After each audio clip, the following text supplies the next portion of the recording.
सोचिए, ज्योमेट्री में सबसे कॉमन शेप कौन सा है? सर्कल, है ना? एक परफेक्ट गोल घेरा। पर क्या हो अगर हम इस परफेक्ट शेप को काटना शुरू कर दें? चलिए आज इसी के बारे में जानते हैं। तो हमारी कहानी यहीं से शुरू होती है। एक सिंपल परफेक्ट सर्कल। अभी तो ये पूरा का पूरा एक है, लेकिन अब हम इसे बांटने वाले हैं। अच्छा, तो पहला स्टेप क्या है? देखिए, इस सर्कल को डिवाइड करने का सबसे आसान तरीका है कि इसके आर पार एक सीधी लाइन खींच दी जाए, और ज्योमेट्री की भाषा में इसी लाइन को जीवा या कॉर्ड कहते हैं। मान लीजिए कि हमारे पास एक सर्कल है जिसका सेंटर है ए। अब हम इसकी बाउंड्री पर कहीं भी 2 पॉइंट्स ले लेते हैं, बी और सी। ठीक, अब बस बी और सी को एक सीधी लाइन से जोड़ देते हैं। ये देखिए, यही है हमारी कॉर्ड बी सी, और इसने झट से हमारे सर्कल को 2 अलग-अलग हिस्सों में डिवाइड कर दिया है।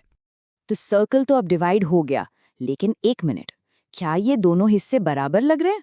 नहीं, बिल्कुल नहीं। साफ साफ दिख रहा है कि एक हिस्सा दूसरे से काफी छोटा है। अब जैसा कि ज्योमेट्री में होता है, हर चीज का एक नाम होता है। तो इन अलग अलग साइज के हिस्सों को क्या कहते हैं? इन्हें कहते हैं माइनर आर्क और मेजर आर्क, या हिंदी में कहें तो लघु चाप और दीर्घ चाप। चलिए समझते हैं ये क्या है। तो सबसे पहले ये आर्क या चाप होता क्या है? देखिए, बिल्कुल सिंपल भाषा में ये सर्कल की जो बाउंड्री है ना, उसी का एक टुकड़ा है। जब हमने वो सीधी लाइन मतलब कॉर्ड खींची थी, तो असल में हमने उस गोल बाउंड्री को ही 2 टुकड़ों में यानी 2 आर्क्स में तोड़ दिया था। यहाँ पर ये दोनों आर्क्स एकदम साफ दिख रहे हैं। जो छोटा वाला हिस्सा है उसे हम माइनर आर्क या लघु चाप कहते हैं, जो यहाँ BDC है।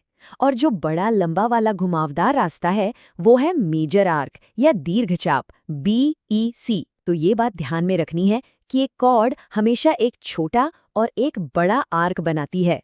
तो क्या इसका मतलब ये हुआ कि हम एक सीधी लाइन से सर्कल को कभी बराबर बराबर नहीं बांट सकते? नहीं, ऐसा भी नहीं है। एक बहुत ही स्पेशल केस है। एक ऐसा तरीका है जिससे हम सर्कल के 2 बिल्कुल बराबर टुकड़े कर सकते हैं। तो सवाल ये उठता है कि क्या होगा अगर हमारी कॉर्ड सर्कल के बिल्कुल सेंटर से होकर गुजरे? तब क्या होगा? हाँ, तो जब हमारी कॉर्ड इतनी स्पेशल हो जाए कि वो सीधे सर्कल के सेंटर से निकले, तो हम उसे एक नया नाम देते हैं, डायमीटर या व्यास। और यही वो मैजिकल लाइन है जो सर्कल को 2 एकदम बराबर हिस्सों में डिवाइड करती है। और इन बराबर हिस्सों में से हर एक को कहते हैं सेमी सर्कल या अर्धवृत्त। अब कोई माइनर या मेजर आर्क नहीं, सिर्फ 2 बराबर सेमी सर्कल्स। अच्छा, अब यहाँ एक बड़ी मजेदार और जरूरी बात है। जब हम सेमी सर्कल कहते हैं तो हमारा मतलब सिर्फ उस घुमावदार लाइन से होता है, हाँ, जिसमें उसके दोनों एंड पॉइंट्स B और C शामिल है। लेकिन जो बीच की सीधी डायमीटर वाली लाइन है ना, वो इसका हिस्सा नहीं होती। ये एक छोटा सा नियम है, पर बहुत जरूरी है।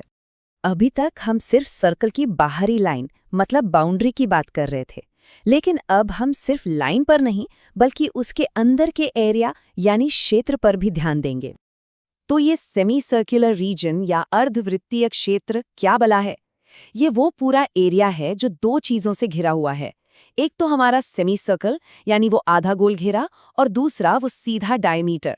जब ये दोनों मिल जाते हैं तो वो सर्कल के आधे हिस्से को कवर कर लेते हैं। बस उसी एरिया को हम सेमी सर्कुलर रीजन कहते हैं। तो चलिए फटाफट से क्विक रिकैप कर लेते हैं कि हमने आज क्या क्या सीखा। तो आज के 4 सबसे जरूरी टेकअवेज।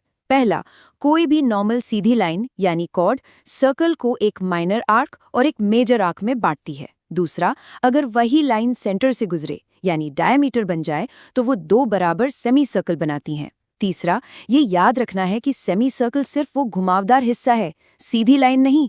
और आखिर में जब हम उस घुमावदार हिस्से और सीधी लाइन के बीच के पूरे एरिया की बात करते हैं तो उसे सेमी सर्कुलर रीजन कहते हैं। तो अब जब हम एक सर्कल को सिर्फ एक गोल घेरे की तरह नहीं बल्कि उसके हिस्सों में देख सकते हैं, तो जरा अपने आसपास नजर दौड़ाइए। ये शेप्स हर जगह मिलेंगे। आसमान में जो इंद्रधनुष बनता है उसके आर्क में, या फिर किसी पुराने पुल के डिजाइन में बने सेमी सर्कल में। अगली बार जब भी बाहर निकले तो इन ज्योमेट्रिकल शेप्स को ढूंढने की कोशिश जरूर करें।